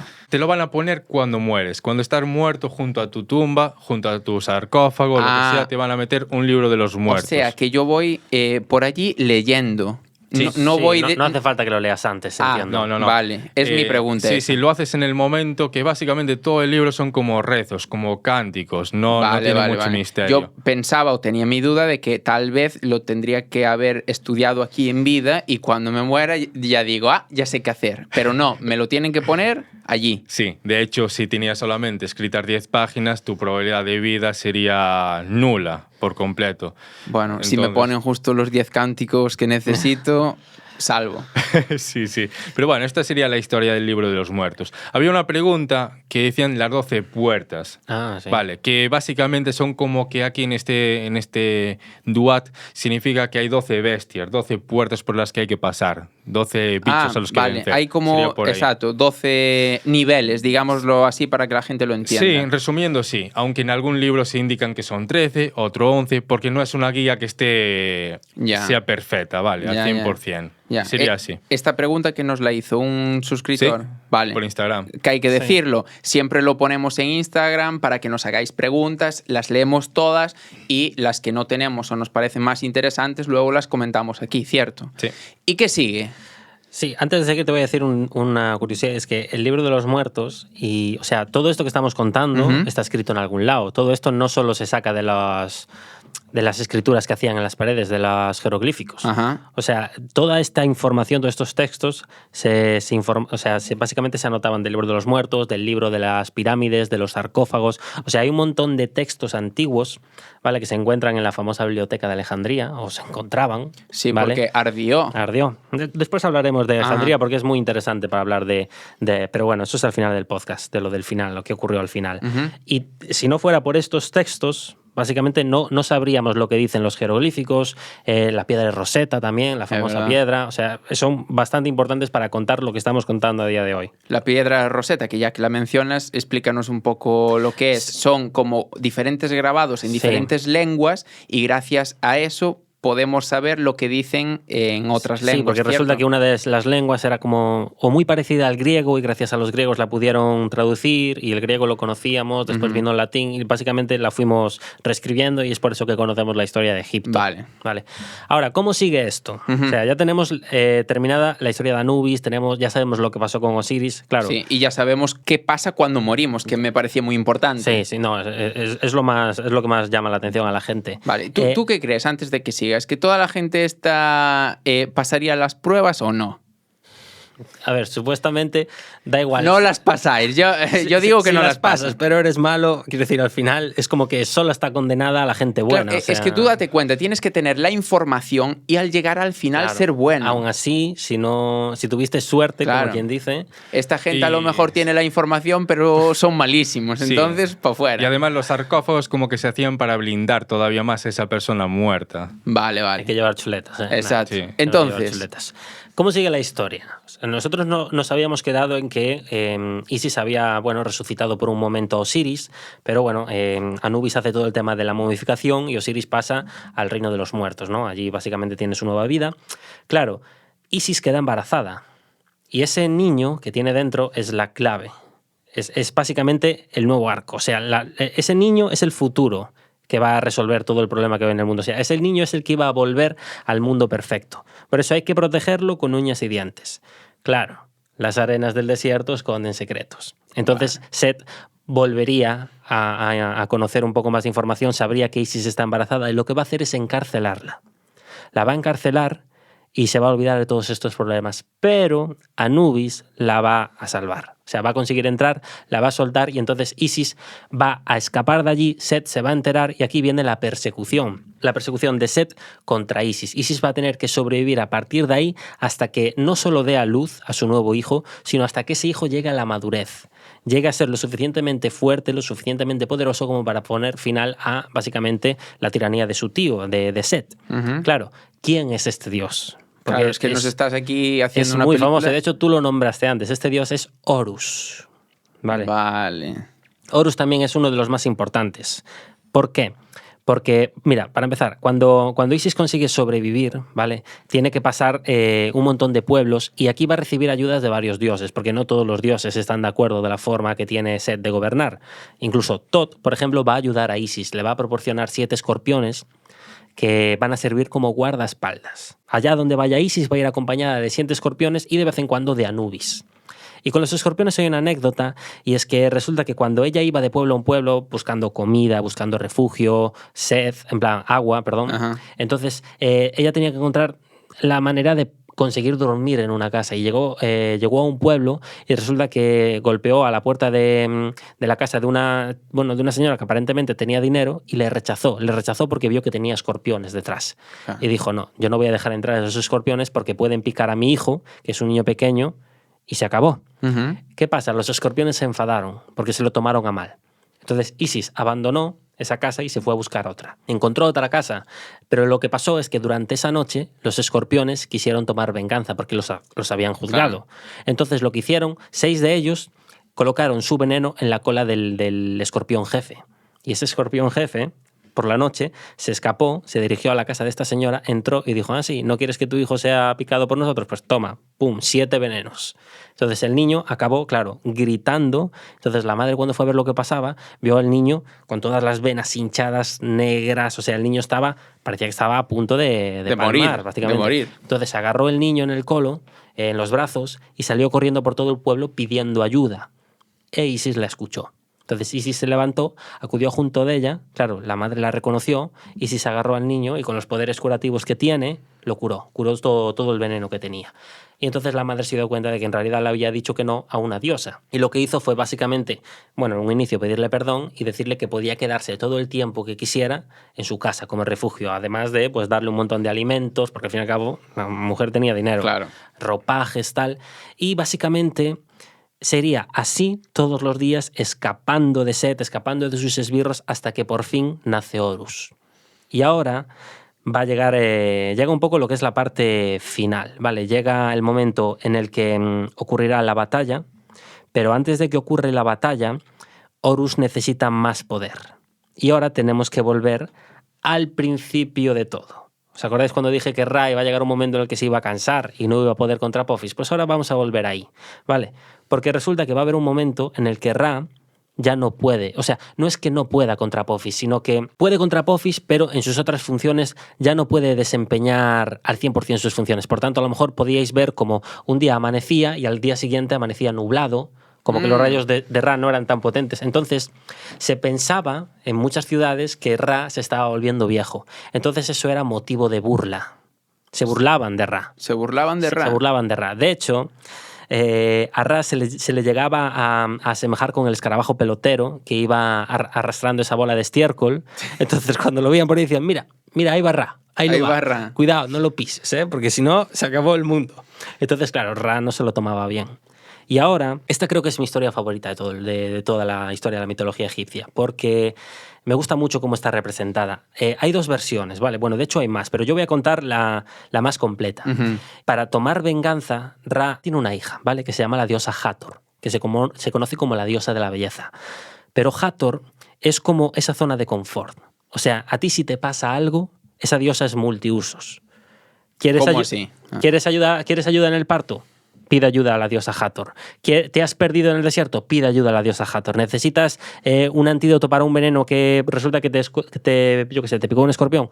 Puedes pedir ayuda a la diosa Hathor. Ella es lo primero que hay, ¿sabes? O sea, es como existencial, por decirlo así. Ella sirve para todo, ¿no? Vale. O sea, entonces, que hay muchos dioses, pero ella es como... Sí, ella se decía que era como una eminencia, por decirlo así. Entonces, tú le podías rezar a ella y ella te podía ayudar. Obviamente, si conocías a otros dioses, por ejemplo, Serket es la diosa de los escorpiones. Ella también te puede ayudar en temas de veneno. Pero bueno, tú puedes rezar a la diosa Hathor, que no hay problema. O sea, lo importante de esto es que Hathor es tu zona de confort. Es la zona de confort de todos los humanos. Claro, ¿qué ocurre si tú a los humanos le quitas esa zona de confort? Que tienen miedo. Porque no, si les pasa algo, no pueden rezar a Hathor porque ya no está. Y lo que hizo Ra fue desembocar toda la ira que tenía en Hathor. De tal forma que Hathor se transformó en una nueva diosa, en la diosa de la guerra. Cogió una apariencia de leona y ya no se llamaba Hathor, se llamaba Sekhmet. Y se conoce así, Sekhmet, la diosa de la guerra. Y Sekhmet tenía una sola función, y era castigar a todos los humanos que se habían burlado de Ra. Y lo iba a hacer por la noche. De tal forma que cuando estaban durmiendo, Sekhmet iba a llegar a un pueblo, tenía una lista de todos los humanos a los que tenía que quitarse de en medio, y empezaba así, uno por uno, uno tras otro, de tal forma que las noches se decía que se bañaban de sangre y se escuchaban gritos por la noche, y que toda esa sangre que había derramado Sekhmet, sabéis que el río Nilo de vez en cuando coge un color un poco rojizo. Es verdad. Pues esa es la explicación, que esa sangre iba a parar al río Nilo y que bañaba todo el río Nilo de la sangre de sus víctimas. El tema es que a Sekhmet esto no es que le gustara, le encantaba. Entonces llegó un momento en el que se obsesionó tanto con matar que empezó a dejar de tomar de lado la misión que le había dado Ra y empezó a matar por placer. Llegaban todas las noches y allá donde iba Sekhmet empezaba a matar a todo el pueblo. Hacía una criba completa. Y Ra dijo, no, esto no está bien. Esto es mi culpa, tengo que ponerle una solución. Pero claro, Sekhmet es demasiado fuerte y si yo me centro en pararla, después voy a llegar junto a Apophis y estoy cansado y no puedo ganarla. Necesito encontrar otra forma. Entonces, claro, recurrió a Tot. Y junto con Tot llegaron a una conclusión. Hay una planta que se llama la mandrágora. Ajá, sí. Que supuestamente si tú te la comes o incluso si bebes su jugo, caes cao, caes dormido, es un calmante. Entonces pensaron que reunir un montón de mandrágora y exprimir su jugo, que curiosamente es de color rojo, era de color rojo como la sangre que bebía Sekhmet de sus víctimas, y la mezclaban con cerveza, pues podían probar a una noche, mientras ella estaba haciendo esa cacería brutal, a derramar litros y litros y litros de esta cerveza con colorante rojo para ver si se la bebía. Y es lo que pasó. Resulta que Sekhmet, cuando empezó a beber esa sangre, esa falsa sangre, pues le gustaba más. No me extraña, la verdad, era cerveza. Claro. Entonces empezó a beberla y a beberla y a beberla y acabó cao. De tal forma que Ra se la llevó a su hogar. Y aquí hay varias versiones, ¿vale? Por una parte se dice que cuando Sekhmet despierta, vuelve a ser Hathor. Vuelve otra vez a ser la diosa de la sabiduría, perdón, la diosa de la belleza. Por otra parte se dice que Sekhmet se acaba enamorando de Ra. Y acaban teniendo un hijo, que es el dios de las flores, que es Nefertum. E incluso se llega a barajar la opción de que Imhotep, El famoso Imhotep. Que para los que no lo conozcan, Imhotep a nivel de historia fue súper importante porque ¿cómo se construyeron las pirámides? La pregunta del siglo. Bueno, pues solo Imhotep la sabe, porque fue quien las mandó construir. El arquitecto. El arquitecto. Y no solo el arquitecto, era filósofo, astrólogo, médico, o sea, lo tenía todo, claro. ¿Cómo es posible que supiera todo? Pues esta versión dice que Imhotep era el hijo adoptivo de Ra y de Sekhmet. Por eso sabía todo esto. Incluso cuando Imhotep muere, lo tachan como una... O sea, lo tachan no, lo empiezan a adorar, porque pensaban que era una propia divinidad, que era un dios más, en realidad, un dios entre los humanos. Claro, es que él no deja de ser un simple arquitecto, ¿no? Sí. Sí es verdad que, bueno, fue muy poderoso y todo, pero en realidad no llegó a ser faraón, no llegó a ser... No, era nadie. la mano derecha del faraón. Era la mano derecha y es una de las personas que llegó a nuestros días más importantes de la época. Los nombres más reconocidos, Pero, ese, Nefertiti, Cleopatra... Claro, pero ¿quién no conoce a Imhotep? Y de hecho sale en la película de La momia, pues, sale él. Y fue arquitecto, pero ¿qué más hacía? Creo que era también, bueno, astrónomo era fijo. Era astrónomo. Era astrónomo, filósofo, porque eran muy filósofos los egipcios de aquel momento. Era médico, o sea, se dice que hasta era dentista también, fíjate. O sea, lo tenía, ese tío era todo, lo era todo. Claro, era como un Da Vinci prácticamente, pero incluso mejor porque era médico. Sí. Entonces, esa es otra versión. Hay otra que dice que, por ejemplo, que Sekhmet se escapó y Ra como que se debilitó y Thoth tuvo que traerla de vuelta para que Ra recupere parte de sus poderes y pueda enfrentarse a Apophis. Y luego hay otra versión que es muy interesante, que creo que la voy a contar ahora, la iba a contar después, pero la puedo contar aquí que encaja mejor. Hay otra que se dice que en realidad Ra la convirtió en serpiente y la puso en su disco solar, de tal forma que esa serpiente que nosotros vemos representada en la figura de Ra es Sekhmet y la tiene ahí para ayudarle a... contra Apophis y la tiene como, digamos, controlada. De hecho, en los sarcófagos, cuando una persona muere, en su sarcófago muchas veces se pone una serpiente en la frente, que es la representación de Sekhmet, que se dice que Sekhmet ayuda a los muertos a llegar al Duat, para que no les pase nada, para que no se pierdan por el camino. Luego ya llegan al Duat y llega a Anubis, ¿ok? Pero durante el trayecto de la muerte al Duat, Sekhmet los protege, si tienen esa serpiente. Después también hay amuletos, que comentaremos después, ¿vale? Pero esa es otra versión de la historia. Y ahora llegamos a la interesante. Volviendo a la historia central, claro, Ra está débil. Está débil. Entonces, Isis sabe una cosa que muy pocos dioses saben, y es que todos los dioses son débiles a algo, tienen una debilidad, y ese es su nombre oculto. Si tú consigues adivinar el nombre oculto de un dios egipcio, no solo lo debilitas, sino que le puedes incluso robar parte de sus poderes o incluso todos. Entonces Isis dijo, vale, Ra está débil. Yo necesito que Horus sea fuerte, tenga poderes para derrotar a Set. Entonces, da la casualidad de que cuando Isis estaba viajando por el desierto, ya sea el momento en el que estaba buscando a Osiris o estuviera escapando de Set, se encontró con un poco de saliva tirada de Ra en el desierto y la recolectó, porque le podía venir bien. Y ahora es cuando la va a utilizar, porque resulta que va a hacer un veneno con esa saliva. Va a crear una serpiente moldeándola con arcilla, le va a inyectar la saliva de Ra de tal forma que la serpiente cuando muerda a alguien está inyectando el veneno más poderoso de todos, que es el veneno de Ra, los poderes de Ra, y la iba a colocar en la entrada, lo más cerca posible del camino que hace Ra durante todos los días en esa barca solar que viaja por todo el cielo, ¿no? Claro, si lo coloca lo más cerca, Ra lo pillas lo más débil posible, porque acaba de venir de enfrentarse a Apophis. Entonces, Isis quería pillar a Ra en el momento más débil. Entonces, escondió a la serpiente ahí y cuando Ra pasó con la barca, la serpiente lo atacó, lo mordió y lo debilitó, de tal forma que cayó al desierto. Entonces, Isis estaba ahí para esperarle y le chantajeó. Le dijo, mira, yo tengo el antídoto, pero a cambio quiero tu nombre oculto. Entonces, Ra al principio no se lo dio, porque... Quiero decir, no te voy a dar mi nombre oculto porque capaz eres de liármela y claro, si yo desaparezco se acaba el mundo, tú tendrías que enfrentarse a Apophis. Entonces no entendía muy bien por qué Isis hacía esto, porque al fin y al cabo... Ni yo lo entiendo. Claro, Isis es buena, quiero decir, claro. No es nada malo. Pero claro, después descubrió lo que pasa y se enteró de todo el problema de Set y dijo que los poderes... Claro, dijo, vale, los poderes no son para ella, son para su hijo. Entonces... De acuerdo, te voy a dar mi nombre oculto de tal forma que no le quitó todos los poderes a Ra, le quitó una parte porque a mayores Ra le entregó sus dos ojos, le entregó la luna y el sol. De tal forma que ahora Horus no solo tiene parte de los poderes de Ra, sino que tiene la luna y el sol. Vale. Ahora sí que sí, Ra...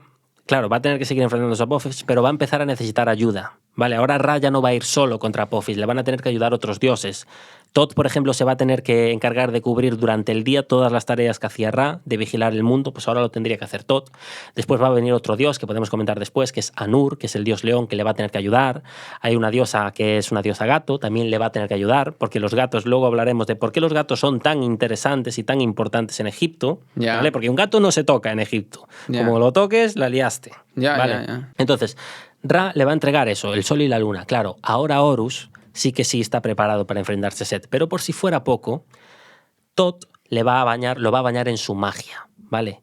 Y va a conseguir que básicamente le salgan unas alas, las alas de halcón, y con esas alas va a poder liderar desde el cielo, porque Set tiene un ejército de soldados, ¿no? Y Horus tiene que crear su ejército de soldados, que en realidad no le va a hacer falta, pero lo va a tener que hacer, y va a llegar un momento en el que viene la famosa guerra que se dice que asola todo Egipto, que es la batalla de Set contra Horus, ¿vale? Y la batalla de Set contra Horus está recogida en dos versiones, la versión épica y la versión satírica. La versión satírica es una parodia. De hecho, yo la voy a comentar, ¿vale? Pero me voy a quedar más con la épica. La satírica dice algo así como que Set y Horus se retan a una serie de juegos que los va a tener básicamente el censo. El censo es quien juzga. De tal forma, quien gane la mayor cantidad de juegos se convierte en el nuevo rey del reino de los hombres, el nuevo gobernador. Y los juegos son una barbaridad. O sea, el más suave se dice que se convierten en hipopótamos y tienen que aguantar debajo del agua, ¿vale? Ese es el más suave. Luego hay otro que es vastísimo, que resulta que Set acaba violando a Horus y lo acaba embarazando, una rayada bestial. Y la forma, el por qué lo hizo es para que vieran que Set es muchísimo más fuerte de Horus, que mira, lo he violado. En plan, no es nadie. No puedes decir que este gane porque mira, yo lo he hundido. Y entonces la idea de Set era que básicamente dejar la semilla dentro de Horus y cuando llegaran al censo, Set dijera, pero ¿cómo va a ganar este si está embarazado de mí? Y de esa forma iban a investigar el cuerpo de Horus y van a descubrir que tenía dentro la semilla. Pero lo que pasó es que Horus fue más astuto y de alguna forma consiguió que esa semilla se la comiera Set. De tal forma que cuando Set dijera, si este está embarazado de mí, pues no, resulta que tú estás embarazado de ti mismo porque tú te comiste tu tal, ¿sabes? Bueno, vaya fumada. Sí, la versión satírica es una burrada. Y bueno, en la versión satírica acaba ganando Horus, ¿vale? Pero ahora yo me voy a la que mola. Esa es la que todos queremos escuchar. La épica. Y es que resulta que en la épica, cuando Horus ya está preparado para enfrentarse a Set, se encuentran, por un lado, en medio del desierto, ¿vale? El ejército de Set y el ejército de Horus. Y Horus se encuentra arriba. Entonces, Horus, delante de todos los humanos, porque claro, Horus es un dios que está al mismo nivel que Ra en ese momento. De hecho, si vosotros buscáis a Horus, veis que tiene la misma cabeza que Ra. Ra tiene la cabeza de un halcón, Horus también tiene la cabeza de un halcón. O sea, es la misma representación que Ra, porque se dice que en ese momento Horus es el mismo Ra, aunque Ra está por arriba. Es verdad que a veces ellos también se confunden, ¿no? Nosotros vemos un jeroglífico y a veces lo confundimos. Es que son prácticamente idénticos. Hay muchos dioses que son idénticos y eso a mí me parece un dato curioso porque después lo comentaré, porque yo creo que en Egipto hay solamente unos pocos dioses, lo que pasa es que tienen muchas representaciones y en realidad son los mismos, ¿vale?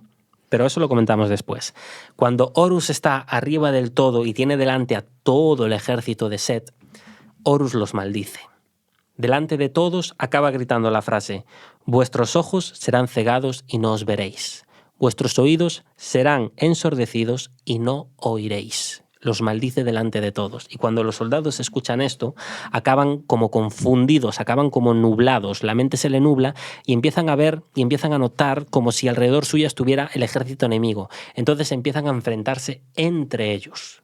¿Vale? El ejército de Set se empieza a enfrentar entre ellos y en cuestión de minutos todo el ejército de Set acaba destruido por sí mismo. Es por eso que el ejército de Horus al final no hacía falta. Claro, por eso dijiste antes que no hacía falta. No hacía falta. Vale. Horus los maldijo a todos y ellos solos se quitaron de en medio. Claro, Set no estaba allí.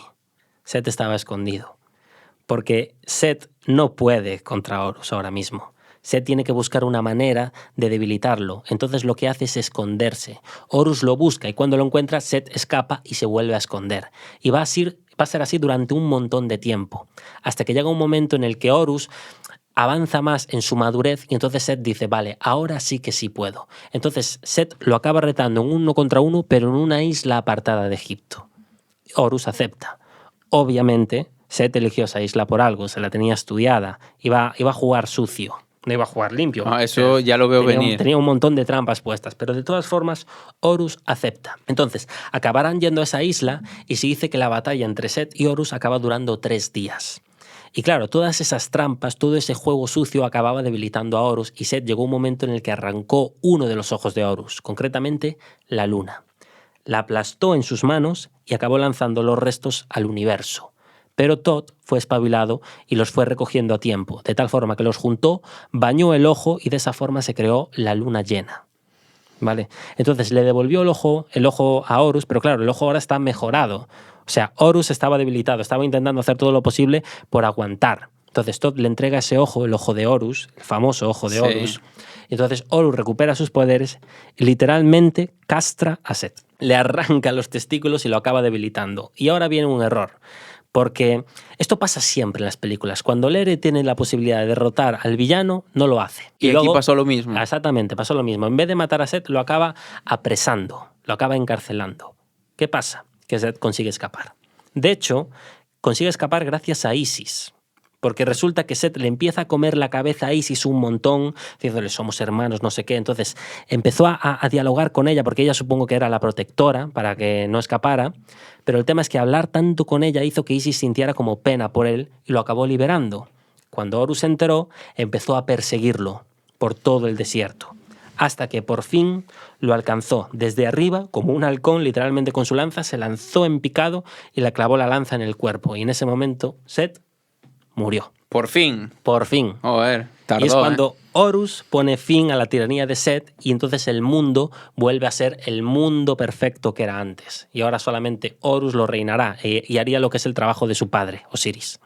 Y de esta forma termina todo este viaje, ¿vale? ¿Y a Ra le devuelven...? No. No le devuelven nada. No. Vale, vale. De hecho, Ra va a llegar un momento en el que se dice que se jubila. No sé muy bien qué pasa con Apophis, pero se dice que Ra como que deja sus poderes. No sé si Horus pasa a ocupar su puesto, no se sabe, no está escrito. Sí, ¿vale? pero el que sigue es Apophis. Apophis sigue ahí dando por supuestamente culo. sigue dando ahí por culo. Claro, termina el viaje, pero todavía no termina el podcast. Porque vamos a hablar de curiosidades. Ajá. Y luego vamos a hablar de el final. Porque el final, la mitología egipcia no tiene un final. Pero bueno, la gente pidió bastante ahí un nombre, que es el de Cleopatra. Sí. Y la verdad es que me sirve bastante bien para ponerle un final, porque Cleopatra es el final de Egipto. Entonces, Cleopatra la vamos a dejar para el final, ¿vale? Y vamos a empezar a hablar de curiosidades. Y una de las curiosidades que podemos nombrar es el tema de los ojos. En Egipto el ojo era súper importante, era el órgano más importante, incluso más que el corazón, porque el ojo lo ve todo. De hecho, hay muchas sectas famosas que tienen un ojo. De hecho, hay una que es súper conocida, que tiene el ojo como representante. Y aquí, claro, el ojo de Horus es el más conocido, pero también está el ojo de Ra. No son lo mismo. El ojo de Horus es un talismán, es un símbolo. De hecho, antes hablábamos de que se lo colocaban a los muertos como talismanes. Pues el ojo de Horus es uno. El ojo de Horus te servía para protegerte de males de ojos, de hechizos que le podían caer a los muertos para que no llegaran a la Aru. Pues ese ojo te protegía y también protegía a los vivos. De hecho, se decía que te protegía como de enfermedades oculares, enfermedades en general, los males de ojos que comenté antes. Entonces era como la típica receta que te daba el médico en aquel momento. Oh, tengo la vista mala, bueno, pues ponte este talismán que, oye, milagrosamente vas a empezar a ver. ¿Y el de Ra? El de Ra no es un talismán. El de Ra se dice que es un dios independiente. Aquí esto es un rompecabezas, ¿vale? Porque el ojo de Ra ya lo hemos nombrado varias veces. Sí. Es ese ojo que apareció antes cuando mandó a Tum a explorar, a traer a Shu y a Tefnet. Eso es el ojo de Ra, en realidad. El ojo de Ra se dice... ¿os acordáis cuando conté la historia de Sekhmet? Que era Hathor, sí, que tenía varias versiones. Pues hay una versión que dice que en realidad Hathor no es Sekhmet, es el propio ojo de Ra, que Ra volvió a mandar a su ojo, como hizo en un inicio, en forma de leona para castigar a todos los que se burlaron de él. Y el ojo de Ra es una representación más bien histórica, para entender algunos sucesos de la historia de la mitología egipcia. No es eso, no es un talismán. Vale, no es talismán. No es un talismán. Ahora, vamos a avanzar con dioses, porque nosotros hemos nombrado unos cuantos, pero hay muchos dioses que la gente no conoce y son muy interesantes, ¿vale? Es muy interesante hablar de ellos. Y de hecho, tú antes hablaste de la pluma de Maat. Claro, ¿qué es Maat? ¿O quién es Maat? Pues Maat Ser es una diosa en realidad, y es la diosa del orden y la justicia. Y Maat tiene representación física, o sea, se dice que es una diosa aparentemente física con cuerpo, pero por otra parte se dice que es como Nun, el océano, que no tiene una representación, o sea, es como algo que está ahí. Es como cuando no le puedes dar explicación a algo. Pues, por ejemplo, para los egipcios la magia se llamaba Eka. Cuando tú no le podías dar explicación a algo, pues se decía que era Eka, era magia. Pues Maat es como el karma, por decirlo algo así. Es como cuando karma. Sí, es lo más cerca del karma, se podría decir. Cuando algo te pasa por ser justo, se puede decir que es Maat, es el Maat, ¿no? Has tenido Maat en tu vida. Pero también es una diosa que tiene cuerpo y, de hecho, se parece muchísimo al de Isis. La única diferencia que hay entre Isis y Maat es una pluma. La pluma de Maat, que la tiene en su cabeza, que se dice que es una pluma de avestruz. Pero claro, a mí eso me llama la atención porque digo, ¿y si Isis en realidad es Maat? Pues estuve buscando y efectivamente, Isis es la reencarnación de Maat. Dije, joder, Isis es más importante de lo que la pintan en la historia. O sea, Isis tiene mucho más poder del que aparenta. Y es por eso que para mí es mi diosa favorita, porque es una diosa que parece que se sabe muy poco de lo suyo, pero detrás tiene algo gigante, ¿sabes? Que no se conoce. Y siempre estuvo ahí en el lado bueno. Sí, sí, sí. En Isis, ningún momento trató de hacer maldad, ni daño, ni nada. Es todo el viaje de Isis por intentar derrotar a Set. Cuidado, ¿eh? Ahora, ¿qué más dioses podemos contar? Pues puedo comentar a dos de ellos, ¿vale? Que son Sobek y Tauret, ¿vale? Sobek y Tauret, tú antes comentaste que la Mit es cabeza de león, si no me equivoco. Cabeza de león, cuerpo de hipopótamo, mandíbula de cocodrilo. ¿Sabéis por qué son esos animales en concreto? Porque eran los animales que podían ver y eran los animales que estaban catalogados como más peligrosos, ¿vale? ¿Qué pasa?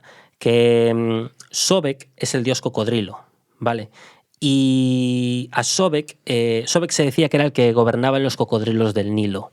Y si tú le rezabas a Sobek, tendrías la protección de los cocodrilos del Nilo. Es decir, si tú eras imagínate, un comerciante que viajaba, por ejemplo, del Alto Egipto al Bajo Egipto, que era muy común utilizar el río como método de navegación, pues los cocodrilos te podrían proteger si le rezabas a Sobek. Y lo mismo pasaría con Tauret, pero Tauret es la diosa de los hipopótamos. Porque los hipopótamos también eran animales que podían ver en el agua. Y de hecho, el agua es uno de los mayores miedos de los egipcios, porque no saben lo que hay debajo y digamos que les transmite terror el no saber qué se puede encontrar ahí abajo. Entonces, normal. Lo único que podían ver eran cocodrilos e hipopótamos en la superficie. Entonces pensaban que si rezaban a los hipopótamos, a la diosa de los hipopótamos o a Sobek, en cierta parte también podrían conseguir protección de lo que podría haber ahí más abajo, ¿vale? Y con los cocodrilos hay un dato que me pareció la hostia, ¿vale? Y es que los cocodrilos primero los momificaban, ¿vale? Sí, los momificaban y los ponían en el templo de Sobek. Porque en cierta parte, si tú le rezabas a Sobek, es eso, los cocodrilos te ayudaban. Entonces, digamos que la forma de agradecer a Sobek era momificando a sus cocodrilos para que cuando murieran, por lo menos, oye, momificarlos, ¿no? Mantenerlos ahí. Pero a los cocodrilos también los domesticaban. ¿Y cómo es eso posible? Pues no lo entiendo. Porque el cerebro es súper pequeño de un cocodrilo. Ya, pero yo creo que no entendían la palabra domesticar. No es la misma forma que tenemos nosotros de domesticar de un perro. Ellos los tendrían de mascotas, pero... Sí, los tenían de mascotas, pero también he encontrado que los vestían y les ponían joyas. O sea, ahora entiendo muchas cosas de por qué la marca del cocodrilo es tan cara. Ya empiezo a asociarlo. Sí. Y Tauret, un detalle más sobre esta diosa de los hipopótamos es que también se dice que te ayudaba en el parto. ¿Vale? La podías encontrar para ayudar en el parto. Ahora, una que os va a gustar mucho y es Bastet. Bastet es la diosa de los gatos. Y es verdad que nos hablaron muchísimo por Instagram que habláramos a Bastet. ¿Qué pasa con Bastet? Bastet, o sea, antes de hablar de Bastet, ¿por qué son tan importantes los gatos, no? ¿Por qué tú ves a un gato y lo tienes que adorar? Pues el principal motivo es porque los gatos ahuyentaban a los roedores y no solo a los roedores, también a las serpientes. Y ya os dije antes lo importantes que son las serpientes, que pueden traer la destrucción. Pues un gato las ahuyenta. Es verdad. Y hay un dato muy curioso que me gustó y es que se dice, esto supongo que será una leyenda, que cuando había algún problema los gatos te ayudaban. Imagínate que tu casa empieza a arder y tú estás dentro, ¿no? Pues el gato supuestamente entraba dentro de la casa y no se iba de allí hasta que te enseñaba la salida, ¿vale? No podía morir, o sea, lo tenía como dictado, ¿vale? hasta que no rescates a la gente, no te mueres. Y efectivamente, cuando los rescataba, el gato salía de la casa y delante de todos hacía ¡paf! Y moría. Y moría. Pero a los 5 segundos el gato hacía ¡wop! Y revivía. Porque Bastet... 7 vidas. ¿Es algo así? Exactamente. Porque Porque Bastet los recompensaba por hacer bien su trabajo. Los gatos también tienen la función de proteger a los humanos en cierta parte y de ayudarlos en lo que puedan. Entonces, cuando un gato hacía su trabajo y moría haciéndolo, Bastet lo revivía. De ahí la expresión de las 7 vidas del gato. ¿Vale? Otro dios que comenté antes, por ejemplo, era Anur. De hecho, un detalle más sobre Bastet. ¿Os acordáis de la barca de Ra, no? Sí. Sabéis que después Ra iba a necesitar ayuda. Porque no Dijiste podía, eso antes, claro. sí. Pues Bastet lo iba a ayudar. El gato se iba a poner en la punta de la barca porque los gatos ahuyentan a las serpientes. Entonces Bastet podía ayudarle bastante a enfrentarse a la gran serpiente, a Apophis. Exactamente. Y otro dios que iba a ayudar a Ra era Anur, que es el poderoso dios león, que también se conoce como el dios de la guerra. O sea, no solo Sekhmet es la diosa de la guerra, también hay otro dios que es Anur. De Anur no se sabe mucho más a mayores de que lo ayudaba a Ra a enfrentarse a Apophis. Y los humanos lo recompensaban o lo veneraban de la forma de que cuando había, por ejemplo, un festival o había una fiesta para dar a los dioses, se hacían como batallas representativas para honrar a Anur. Y por último, podemos nombrar a Serket, que Serket en realidad ya la mencioné antes, que es la diosa de los escorpiones.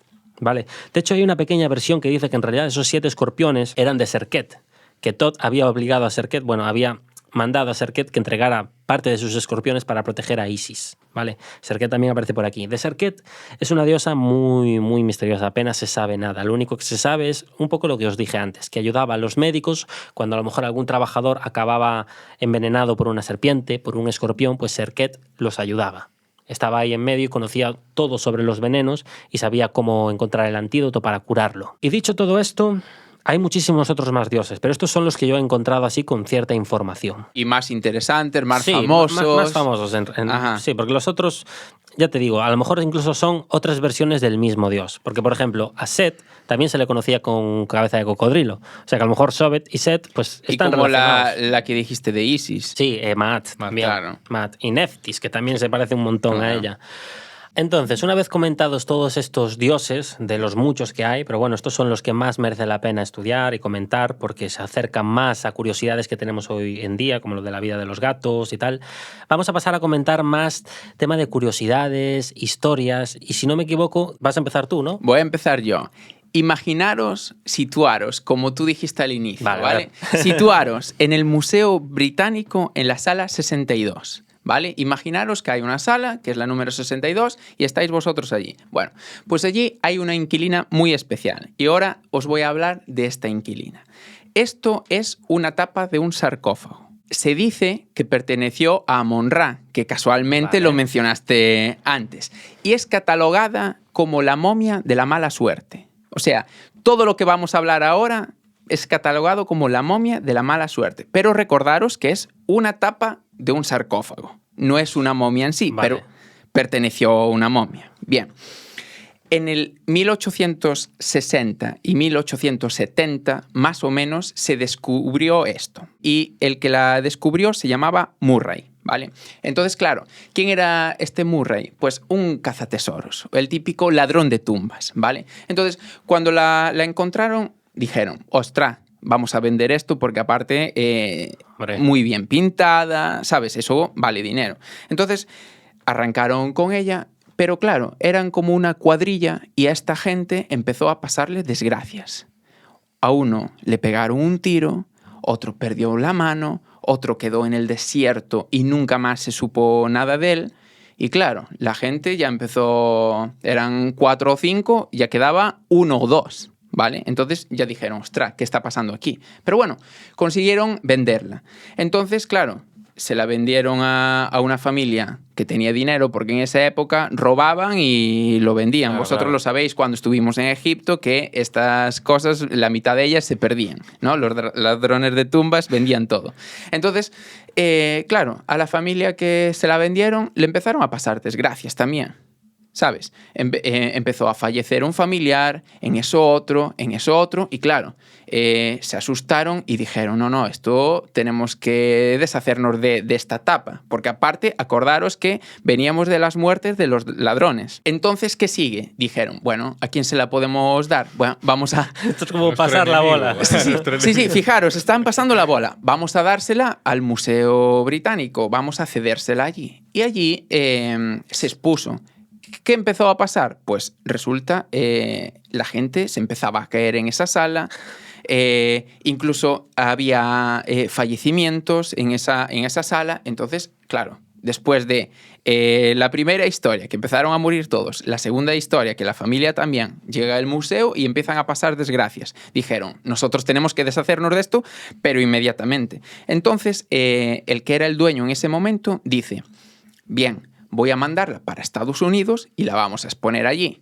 Entonces, ¿qué hacen? Pues os suena el año 1912. De Londres parte un barco muy especial y muy famoso hacia Nueva York, que es el Titanic. Que es el Titanic. Entonces, claro, coge y meten esta tapa de sarcófago en el Titanic. Y va ahí. Eso es lo que se dice. No me lo puedo creer. No me lo creo. Bien. Entonces, ¿qué pasa? Pero la historia aún va a explotar, ¿eh? Entonces, va ahí... No, se va a hundir, de hecho. Exacto. Entonces, en ese barco, en el Titanic, que todo el mundo conoce, iba un espiritista llamado William Stead. Entonces, este William tenía los rumores de que iba la momia esta ahí. Que no era, repito, no era una momia. Entonces él empezó a contar esta historia de que iba esta tapa ahí. Entonces se reunió con una gente en un salón de fumadores y empezó a contar la historia como la venimos contando hasta ahora, ¿no? Que había pasado esto, que había que tener cuidado, que tenía mucha mala suerte todas las personas que tenían contacto con esta momia. ¿Y qué pasó? Pues ya lo sabemos. El Titanic chocó con un iceberg o un iceberg, depende cómo lo digas, y se fue todo al carajo. Pero ¿qué pasa? Esta tapa de sarcófago no se hundió. ¿Qué pasa? Esta tapa, esto está en el National Geographic, que se puede buscar. Esta tapa fue encontrada y fue llevada a Nueva York. Entonces, una vez que estaba en Nueva York, quiso ser de vuelta a su dueño, que adivina dónde estaba. En Londres, que es donde estaba el Museo Británico. O sea, vino de vuelta. Espera, la iban a mandar de vuelta. Llamaron, oye, tenemos aquí la tapa, os la mandamos de vuelta con nuestra empresa. Que la empresa que la transportaba se llamaba Empress of Ireland. Bien, adivinad qué pasó. Se hundió este barco. Y esa fue toda la historia de que no consiguieron, o sea, desde el primero que se hundió, la rescataron y volvieron a intentar mandarla y se hundió de nuevo y al final está hoy en día en el Museo Británico, ahí sigue. Entonces, ahí sí. Se puede ver.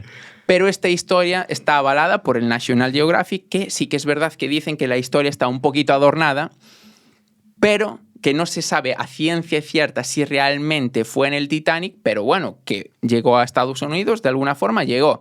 Entonces, ¿qué pasó aquí?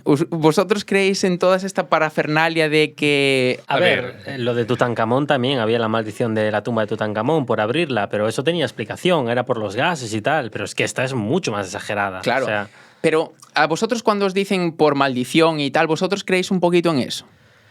yo creo que me perjudica más el saber que estoy maldito, que veo todo negativo. En plan, esto es por culpa de esto, no sé qué. Pero es que esta historia, tío... esta es demasiado exagerada. Es como una tras otra, tras otra, tras otra y sin fin. A ver, yo no creo, esa es mi respuesta, pero... Ya, a mí me cuesta creer que eso pasó en realidad. Es como que le atribuyen esa mala suerte a esa tapa de ese sarcófago. Es como que todo lo que vaya a pasar... Todo se lo vamos a atribuir a esta máscara, bueno, esta sarcófago, como la oveja negra. Ya, pero quieras o no, si todo lo que está escrito fue real, agárrate. Y ahora, si no me equivoco, falta la última historia. Yo tengo una historia que es, a la gente, que no creo que lo conozca, pero todo el mundo conoce La Cenicienta, el famoso cuento de Disney. Es verdad, sí. Todo el mundo conoce La Cenicienta. Pues en realidad, la historia de La Cenicienta está basada en un cuento egipcio. O sea, Disney no fue original en este caso. Disney se copió de... Disney se copió. Disney se copió del cuento de Ródope. ¿Vale? Porque hay un cuento en Egipto que se le contaba a los niños y resulta que una esclava, ojo a esto, griega, porque no era egipcia, era griega, y ahora después hablaremos de Grecia después del cuento. Porque sí, vale. Estaba un poco relacionado. Pues una esclava griega estaba bañándose en el río Nilo y había dejado sus sandalias en las orillas. Y de repente apareció un halcón que le robó una de las sandalias. Las sandalias eran bastante únicas, eran unas sandalias rojas que destacaban mucho por ser de ella, no eran unas sandalias que se vieran mucho por ahí. Entonces ese halcón cogió la sandalia y se la llevó hasta el faraón en aquel momento y se la acabó dejando la sandalia en el regazo del faraón. Entonces el faraón, cuando vio la sandalia, le llamó tanto la atención, le pareció tan bonita que quería saber a quién le pertenecía. Como la historia de Cenicienta, claro, con el zapato de cristal. Entonces mandó a todos sus soldados a que descubrieran a quién pertenecía esa sandalia. Y en el caso de la Cenicienta, creo que son las hermanas las que la ocultan. Pues en este caso son las criadas. Las criadas ocultan a la esclava para que no la vieran, porque de repente aparece el faraón y pregunta por esta sandalia. Entonces todas las criadas dicen, oh, no puede ser, es la sandalia de la otra. Ocúltala, voy a intentar probar suerte yo, ¿no? Entonces van todas las criadas, van probando suerte y resulta que ninguna coincide con el tamaño del zapato, de la sandalia. Entonces el faraón de repente ve a una chica escondida que le llamó la atención y dijo, tú, ven aquí, tú faltas por probar. Entonces cuando la chica se sentó, claro, la sandalia le cabía perfectamente. Y se dice que esta esclava, esta mujer era tan guapa que el faraón se acabó enamorando de ella. Y solamente por esta tontería de haber encontrado una sandalia que había robado un halcón, que de hecho después se explicó que ese halcón era el dios Horus, era el dios Horus, pues el faraón se acabó casando con ella y una esclava acabó teniendo el rango más alto de todo Egipto. Acabó siendo reina, acabó siendo faraona. Faraona. Sí, una que estaba abajo de todo, acabó arriba de todo. Me parece muy interesante. Es pero antes mencionaste algo y hablando a ver, de reinas. La gente, es que, claro, hablando de reinas, la gente está esperando y está diciendo, estos dijeron al principio que iban a hablar de alguien y no ha hablado. ¿Quién es ese alguien? Hablando ¿Quién de es reinas, literalmente. Cleopatra. ¿Quién es? A ver, Cleopatra, antes de nada, la gente ha pedido muchísimo a Cleopatra. Cleopatra no tiene nada que ver con la mitología egipcia. Cierto. Pero la mitología egipcia no tiene un final. No tiene un Ragnarok. Entonces, lo que vamos a hacer para contar el final de la mitología egipcia es contar el final de Egipto. Y el final de Egipto hay que meter a Cleopatra. Porque Cleopatra es la última faraona, es la última reina del Nilo. Entonces, Cleopatra tiene una historia muy densa. Yo lo que voy a hacer es contárosla, bueno, light con algunos detalles también. Exacto. Incluso. Entonces, claro, para hablar de Cleopatra hay que poner en contexto muchas cosas. Y es que sabemos que la civilización egipcia duró 3000 años. Pero nosotros estamos ya en el final de todo, ¿vale? Va a llegar un momento en el que Egipto va a tener un problema con los persas y va a perder muchísimo poder. Y entonces es cuando aparece Alejandro Magno y Egipto tiene que pedir ayuda a Alejandro Magno contra los persas y Alejandro Magno dice, aquí hay mucho oro, aquí hay mucho dinero, entonces, vale, os voy a ayudar. Y entonces Alejandro Magno acaba enfrentándose a los persas y Egipto, digamos que ahora tiene como un acuerdo con Grecia. Y ¿vale? Una deuda. Y una deuda también. Y Alejandro Magno, a ver, se dice que en realidad Alejandro Magno como que se interesó muchísimo por la religión egipcia e incluso su muerte, que por cierto, la muerte de Alejandro Magno es muy curiosa porque nunca se encontró el cuerpo, pues supuestamente lo enterraron de la misma forma que enterraban a los faraones. Es decir, quiso morir como un faraón, ¿vale? Pero no es Alejandro Magno del que vamos a hablar. Exactamente. ¿Dónde está Cleopatra? Bueno, pues Cleopatra no es egipcia. Cleopatra es griega. Cleopatra pertenece a la dinastía Ptolemaica y Ptolomeo fue el que se quedó con Egipto en un inicio, ¿vale? Claro, Ptolomeo tuvo muchísimos hijos. Ptolomeo II, tercero, cuarto. Nosotros tenemos que irnos hasta Ptolomeo XII, ¿vale? Porque Ptolomeo XII era el padre de Cleopatra VII. O sea que hubo muchas Cleopatras, pero la nuestra es Cleopatra VII. Y lo que pasa en este momento es que Egipto tiene una sequía. Y Ptolomeo XII es un fiestero. Literalmente, el tío vive de juerga, de fiesta, nunca se preocupa por su pueblo y su pueblo pasa hambre. Entonces Egipto no lo ve como un buen rey. Pero sin embargo Cleopatra, como ella vivía en Alejandría, y como os dije antes, en Alejandría está la gran biblioteca de Alejandría, y ahí se encuentra recogida toda la historia de Egipto. Entonces Cleopatra se interesó por esta historia y le gustó tanto que aprendió el idioma, aprendió el egipcio y por si acaso aprendió el latín. Porque Roma también estaba en medio. No estaba el Imperio Romano, estaba Roma. El Imperio Romano como se dice, no se construye en un día, por tanto el Imperio Romano llegará mucho más adelante. Por ahora es Roma, ¿vale? No hay un emperador como tal, ¿vale? De hecho, la fama de que Julio César era emperador es mentira. Julio César nunca fue emperador. ¿No? Julio César nunca fue emperador. Julio César fue el que más mandaba en un inicio, pero en un inicio no existía el Imperio Romano, era Roma. Roma estaba dividido en Oriente y Occidente, y había como... Julio César era como el que más mandaba de los dos, ¿vale? Vale. Pero bueno, el tema es que Julio César... antes de nombrar a Julio César hay que decir que Cleopatra tenía un hermano pequeño, que era Ptolomeo XIII, ¿vale? Y no se llevaban nada bien. Pero lo que pasa es que cuando su padre, Ptolomeo XII, murió, ¿quién quedó en el poder? El hermano pequeño, Ptolomeo XIII, que se tenía que casar con Cleopatra. Y ambos tenían que reinar. Sí, hubo un matrimonio aquí entre ellos dos. Mía. Los dos se llevaban fatal. Típico problema de hermanos, ¿no? Y encima casados. Por encima casados. Entonces, a quien le hacían más caso siempre era el rey. La reina estaba por detrás. Entonces, claro, como cada uno quería ir por un camino diferente, llegaron a una disputa, llegaron a una pequeña batalla y Cleopatra perdió. Entonces Cleopatra tuvo que abandonar el reino de Ptolomeo XIII. Y ella lo que hizo fue irse a los pueblos de Egipto para ver todo lo que ella había estudiado. Y entonces se encontró con toda esta sequía y dijo, yo tengo que solucionarlo, porque si no, Egipto se va, desaparece esta fabulosa civilización. Entonces se encontró que Julio César, ahora sí, estaba de visita en Alejandría para intentar hablar con su hermano, con Ptolomeo XIII. Pero ella dijo, tengo que hacer todo lo posible para hablar con él, para demostrarle que yo soy mucho más inteligente que mi hermano. Entonces, aquí se dice que consiguió entrar en el Palacio de Alejandría escondida en una alfombra enrollada.